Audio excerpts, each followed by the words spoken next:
श्यामू नाम का एक आदमी था जो कि एक बैंड बाजे के समूह में काम करता था। वह अपने साथियों के साथ ढोल और नगाड़े बजाया करता था। उसका काम बहुत अच्छा चल रहा था और उसका मालिक भी उसके काम से काफी खुश था, लेकिन उसकी किस्मत में तो कुछ और ही होना लिखा हुआ था।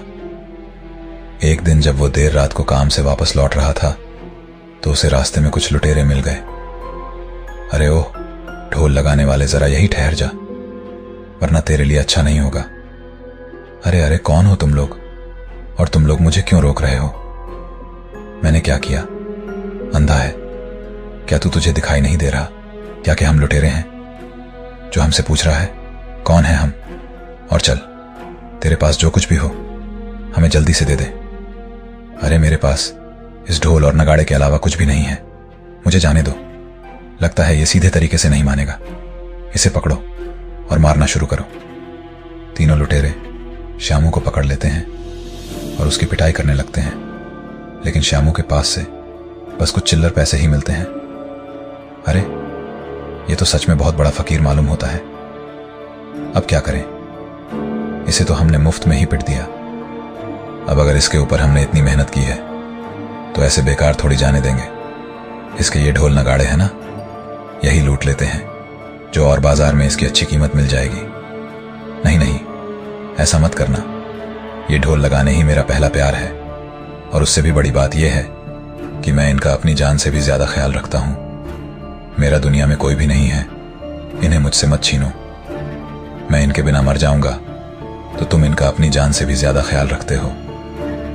अब क्या कर सकते हैं, हम लोग तो इन्हें छीन कर ले जा रहे हैं। अगर तुम इनके बिना जी ना पाओ तो अपनी जान दे देना ठीक है। लेकिन श्यामू को गुस्सा आ जाता है और वो लुटेरों से अपना ढोल वापस छीनने की कोशिश करने लगता है। तभी उनके बीच में हाथापाई हो जाती है और एक लुटेरा श्यामू को चाकू मार देता है। चाकू लगने से श्यामू वहीं पर गिर जाता है। तीनों लुटेरे वहां से दुम दबाकर भाग खड़े होते हैं। वहीं दूसरी तरफ श्यामू मर जाता है और एक डरावने भूत में बदल जाता है। ये सब क्या हो गया? मैं तो एक भद्दे से भूत में बदल गया हूं। अब क्या होगा? नहीं नहीं, कुछ भी हो जाए, मैं अपना ढोल लगाड़े बजाने का काम बंद नहीं कर सकता हूं। ये मेरा पहला और अब तो आखिरी प्यार है। मुझे जिंदगी ने धोखा दे दिया है, लेकिन मैं अपने ढोल को धोखा कभी नहीं दूंगा। श्यामू के भूत ने यह तय कर लिया कि वो मरने के बाद भी ढोल बजाना नहीं छोड़ेगा। अगले दिन वो रोज की तरह सुबह सुबह अपना ढोल लेकर बाकी बैंड वालों के पास पहुंच गया। एक भूत को आते देखकर सभी लोग डर कर यहां से वहां भागने लगे। वो जो बैंड का मुखिया था वो हिम्मत करके भूत के सामने आया और बोला, कान हो तुम्हें, और यहां कहां बड़े चले आ रहे हो?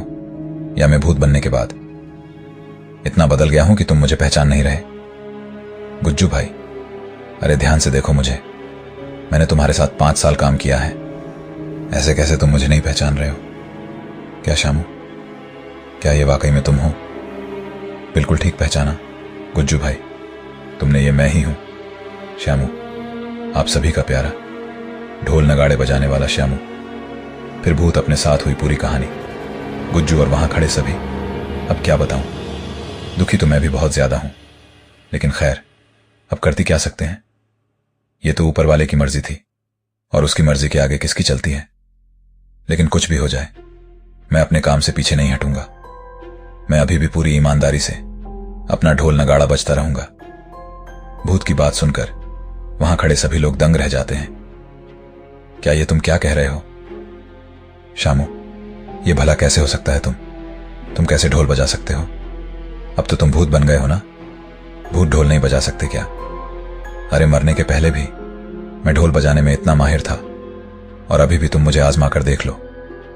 बात कला की नहीं है श्यामू, बात यह है कि अगर एक भूत हमारे बैंड में ढोल बजाएगा तो लोग क्या कहेंगे? अरे ऐसे तो लोग डर जाएंगे, तो तुम मुझे मना कर रहे हो? क्या तुम्हें अपनी जान प्यारी नहीं है?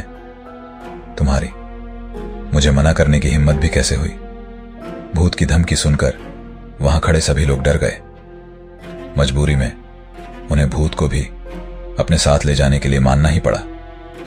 गुज्जू ने बैंड के सभी लोगों को समझा दिया था कि उन्हें भूत के आसपास घेरा बनाकर रखना है ताकि उसे कोई देख ना पाए। बैंड के सभी लोग डरे हुए थे, लेकिन उनके पास और कोई रास्ता भी नहीं था। न चाहते हुए भी वो सब भूत को लेकर एक शादी में पहुंचे जहां पर उनके बैंड को बुलाया गया था। श्याम का भूत हमेशा की तरह जोर जोर से खूब जोश में आकर ढोल बजाने लगा। कुछ देर तक तो बाराती यहां वहां नाचते रहे और फिर वो सब बैंड वालों के बीचों बीच आकर नाचने लगे। आज मेरे यार की शादी है, आज मेरे यार की शादी है, लगता है जैसे सारे संसार की शादी है। आज मेरे यार की शादी है, अरे यार ढोल वाले जरा दमदार ढोल बजाओ। बाराती की बात सुनकर भूत को गुस्सा आ जाता है। वो अपने ढोल बजाने की कला के बारे में कुछ भी उल्टा सीधा नहीं सुन सकता था। भूत को देखकर बाराती की आंखें खुली की खुली रह गई और वो जोर जोर से चिल्लाने लगा।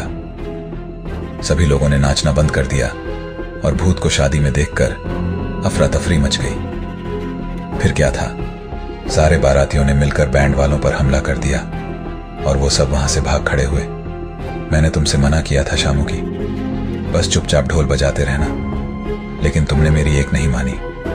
तुम्हें क्या जरूरत थी उस बाराती से भिड़ने की? अरे ये क्या, सुबह सुबह इतने सारे लोग भला यहां क्यों आए हैं? तो तुम ही गुज्जू हो?